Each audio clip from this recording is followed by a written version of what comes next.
Hola mis amores, ¿cómo andan? Pues aquí siguiendo platicando de lo que es la historia de México en relación a las culturas mesoamericanas y que ya habíamos platicado toda esa mitología azteca, que es el tema que estamos desarrollando, y que nos vamos a ir dando cuenta de que este dios de la guerra va a ordenar que se finque su ciudad donde esté un águila devorando una serpiente posada en un nopal. Todas estas señales que se van a dar y que se van a encontrar, pero en medio de un islote, ¿sí? En medio de todo de ese lago que va a ser la señal que Huitzilopochtli había mencionado.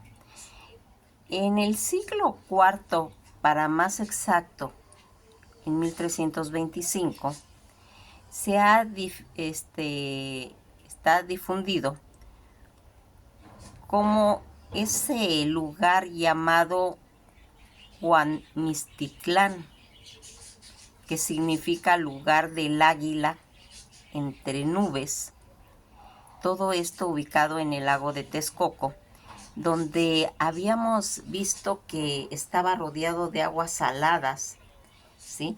Y que habían 5 lagos más. Estos 5 lagos, que era Chalco y Xochimilco, que estaban al sur, que eran de agua dulce, y que al lado, o sea, en el lado contrario, el lago de Texcoco, que era el agua salada.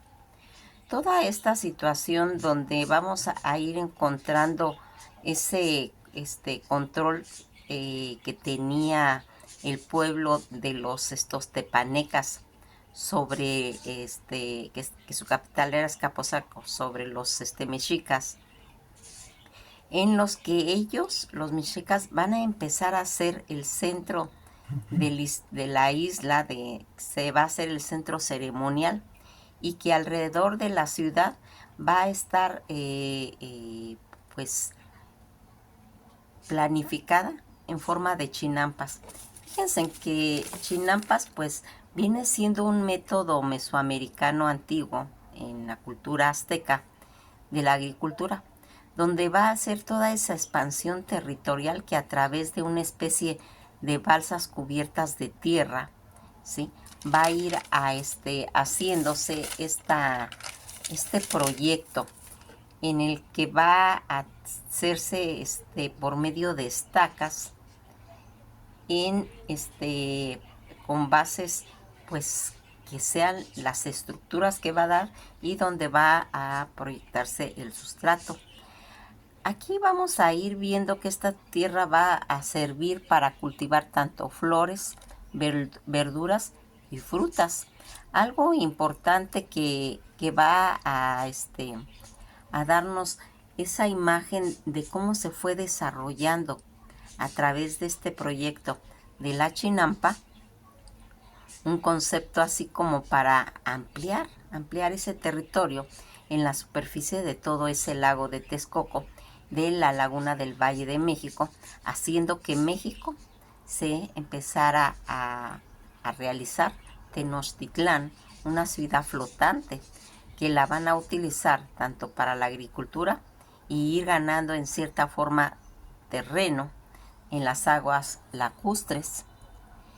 Se tratan de balsas, las chinampas, de balsas de armazón hechas con troncos, con varas y en ocasiones en considerables dimensiones, sobre las que se va a depositar pues la tierra.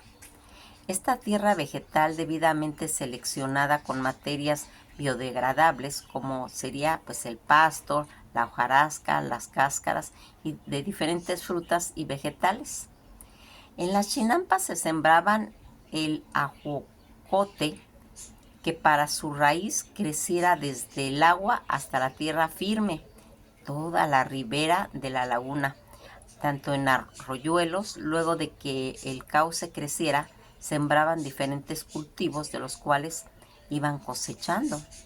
Se trataba de esta técnica que inicialmente, ya en tiempos muy remotos, ya lo habían manejado en la cultura de Teotihuacán. aunque su máximo desarrollo se consiguió tanto en el siglo XV hacia la llegada, pues ya cuando empezaron a llegar todos los españoles y todo esta situación que ya sería pues como por 1519. Esta técnica, por ejemplo, ocupaba casi todo el lago de Xochimilco. Recuerden que eran de aguas dulces y su combinación con otras técnicas como la irrigación, los canales que estaban alrededor de la ciudad y la construcción de bacales va a permitir sustentarse a esa población, pues en cierta forma pues muy densa, porque aquí fíjense en que algo que tenía estas técnicas agrícolas, que al inicio de la formación, pues se puede decir que tardío, se hizo necesario introducir todas estas formas intensivas de producción en cuestión de alimentos, que en particular relacionada con toda la agricultura de este modo. Los agricultores aprovechaban pues los márgenes que tenían los pantanos y de las concentraciones de agua formadas durante las estaciones húmedas.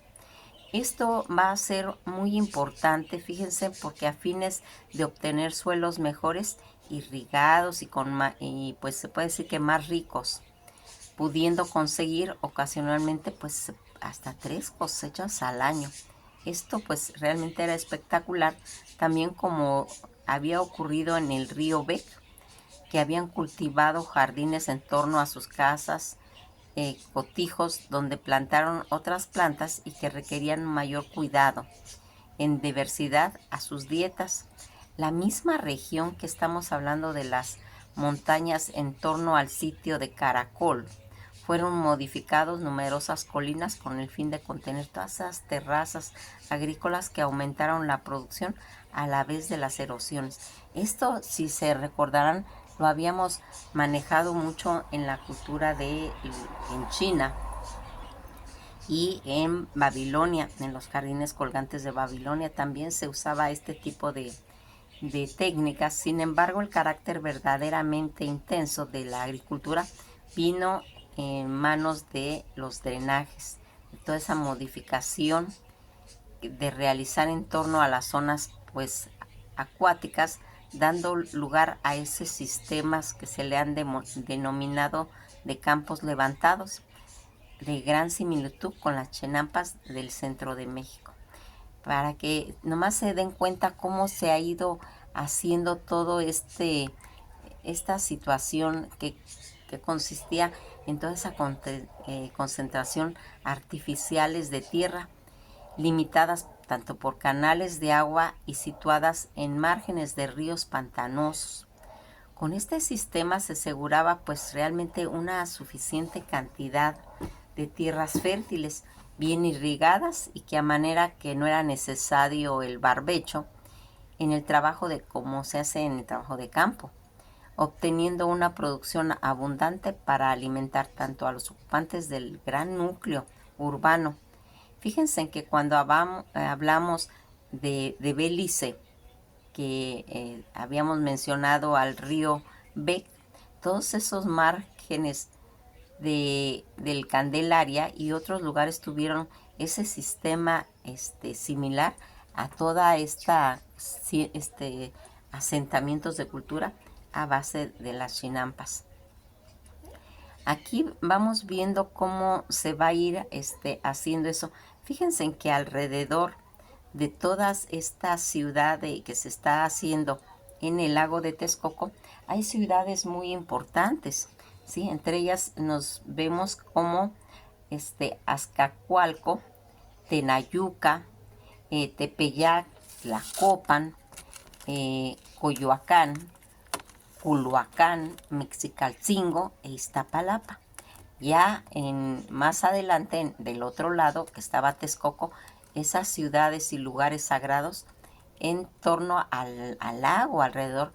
Aquí vamos viendo cómo Azcapotzalco, la ciudad de los tepanecas, que tenían, pues se puede decir que un mayor control de la zona, y que en esa periferia también está Tlatelolco.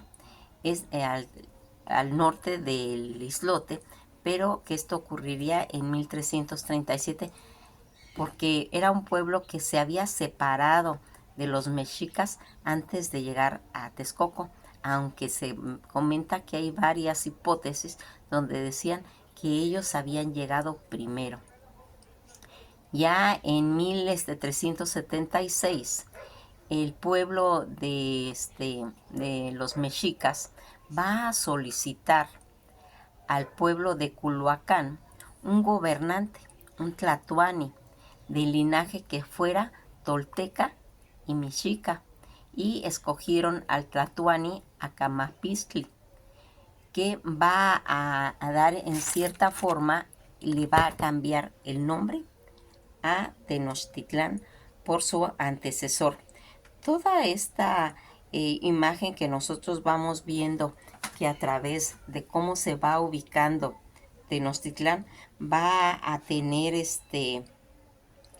como resultado pues grandes logros, logros, porque cuando llega el tlatoani Acamapistli va a hacer pues importantes aportaciones a toda la fundación de Tenochtitlán, y que Acamapistli, que quiere decir en náhuatl puños cerrado o manojo,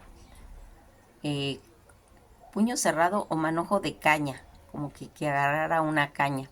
Eso quiere decir su nombre, y que va a ser el que va a ser considerado como el primer güey tlatoani de los mexicas, que afianzó tanto la alianza en Tenochtitlán y la capital de los tepanecas, que su ciudad estaba en Azcapotzalco, ayudando pues a la conquista, sobre todo hacia el sur, que era en sí toda esta, pues, que era importante, porque recordarán que ellos estaban sometidos a eso. Su nombre en náhuatl, que se ha traducido como el empuñador de la vara de caña, aunque más propiamente es un puño cerrado con caña, ¿sí? O manojo, que va a apretar algo con la mano. Todo ese es el origen. Durante el siglo XIII y a principios del siglo XIV, los mexicas fueron pues dispersándose a lo largo y de la parte occidental de todo el lago de Texcoco, teniendo relevancia en las poblaciones de Huizcachitlán, Azcapotzalco y Chapultepec. Los mexicas recibieron permiso de los tepanecas para asentarse al norte del islote, que nombraron Huizmistitlán, que era lugar de las águilas entre nubes, y que en 1274 hasta 1366 un rey tepaneca, Acolnahuacan, a fin de asegurar la fidelidad de los mexicas, va a ser aceptando a Acamapistli, que era el príncipe Colúa de Coatlicue. Todo esto en torno al trono de Tenochtitlán, iniciando así pues un nuevo linaje. Ese linaje que para esta ciudad, el cual a la vez que se proclamara heredera de la tradicional cultura de los toltecas y el derecho de gobernar al güey Tlatocoyoatl, situado en Culhuacán, y que va a configurar la penúltima triple alianza. Las versiones que colocan su nacimiento dicen que más antiguo lo hacen que nació como en 1299. Le sigue la que dice que nació en 1307, porque hay diferentes versiones, siendo una de las más probables. Otra fecha también mencionan que fue en 1336. La más segura, en los anales de Gabriel de Ayala, se comenta que fue en 1344, según Diego Durán. Todos estos elementos que ayudan a la ubicación del nacimiento es saber que fueron sus padres por desgracia, estos datos se encuentran, pues se puede decir que inmersos en las explicaciones de los orígenes relacionados a todo el mito, por lo que requiere, pues se puede decir que un análisis más profundo de toda esta relación. Su padre fue Huehue Acamapistli, según dice Chimalpaim, Mendieta y Torquemada. Tlatoani de Coloacán, que ya habíamos quedado que entre 1323 a 1345, el nombre de su madre es sustituido por el del prototipo de feminida, ya sea por Atotoxintli o Jicomayahuacl. Lo más segura y acertada a la de Yancuatl y Xochitl o Istixochitl, de la variante de Cuatlaxochitltzin.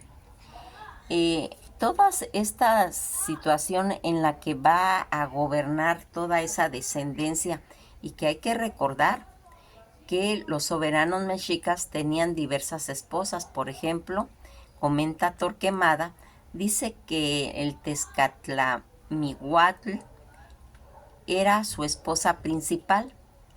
Acerca de sus hijos Chimalpaquim, dice que eran 23, aunque solo da el nombre de 11. Y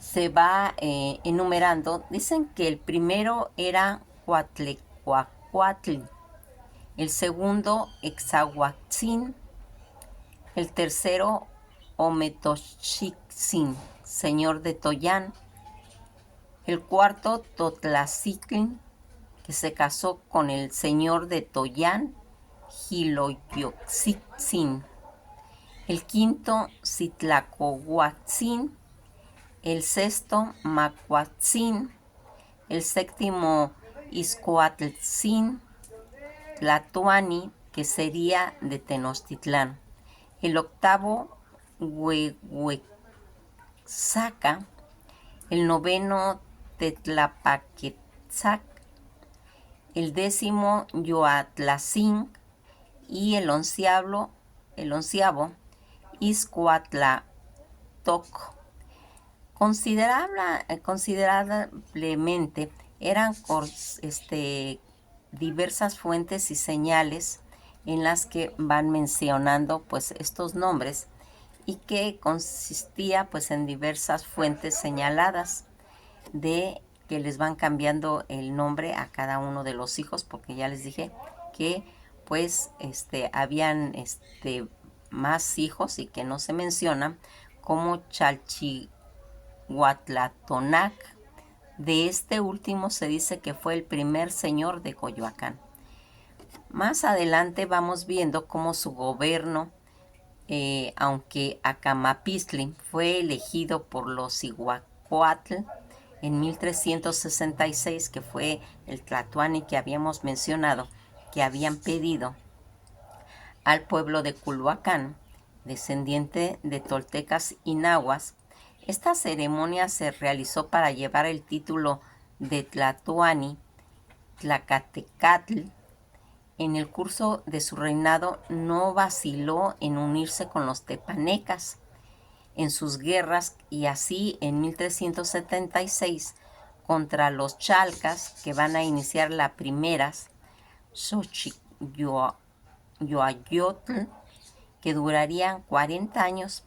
En este mismo año decidió cambiar el nombre a la capital de México, y que va a decidir ponerle el nombre de México Tenochtitlan en honor a su predecesor. Otros pueblos del Valle de México que serían sometidos, como los Xatocán, los Tepozotlán, y poco tiempo tanto esa alianza que formaría por los mexicas, los tepanecas, en todo ese impulso de eso que sería sobrevariar el altepetl de la región. Aquí vamos a irnos dando cuenta cómo se va a ir haciendo pues toda esta conquista, donde se va haciendo esa expansión con los de Escaposalco, que van a vencer a la Triple Alianza de Xatocán, de Cuautitlán, de Tepozotlán. Los mexicas solo vencen a Tehuacán, a Maquemecán, en Chalco, eliminados por Huehue Cacama Totec, que fue el que los eliminó. Dicen que ya en 1370 vuelven todo ese tributario a Tenoyocán. En 1376 se inicia la Xochiyayotl contra Chalco. En 1379 van a someter a Xochimilco. En 1382 someten a Mixqui. En 1393 someten a Cuitláhuac. En 1397 van a someter a Coahuilhuacán, según algunos que pertenecía a una ciudad de Chalco.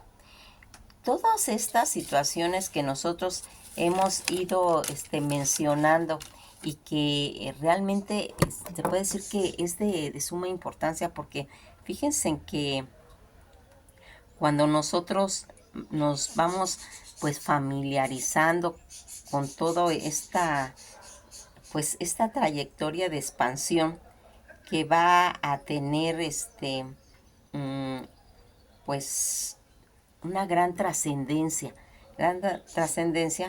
porque aquí es como va a ir haciéndose toda esta expansión que va a tener algo. Fíjense que algo muy importante, ¿cuándo se va a hacer esa expansión en Tenochtitlán? Cuando se unen todas esas regiones y que tiene pues la finalidad de en cierta forma tener ahora en la actualidad la ciudad de Tenochtitlán, ¿sí? Que va a tener pues que ya se encuentra en ruinas, y que yo les sugiero que los que no conozcan y vayan a Ciudad de México, mucha gente de los que somos de allá pues sí la conocemos, pero los que no la conocen, que vayan a ver todo lo que son las ruinas, ¿sí? Del Templo Mayor, de todos esos. Templo Mayor es donde está la catedral, ¿sí? De ahí eran pirámides sobre pirámides sobre pirámides, que después lo vamos a ir desglosando cuando platiquemos del Templo Mayor, ¿sí? Y qué es lo que va a dar resultado para estas situaciones. Conforme se han ido cayendo edificios donde han hecho el metro, donde se han hecho excavaciones, pues se han encontrado pues toda esas ruinas, que son pues se puede decir que los antecedentes establecidos hoy como todo lo que se le denomina el centro histórico, y que este punto pues es la urbe donde se aprecia tanto las ruinas, las esculturas de aquella época, y que ahora formarían parte pues se puede decir que de un paisaje urbano, y que van a irse marcando.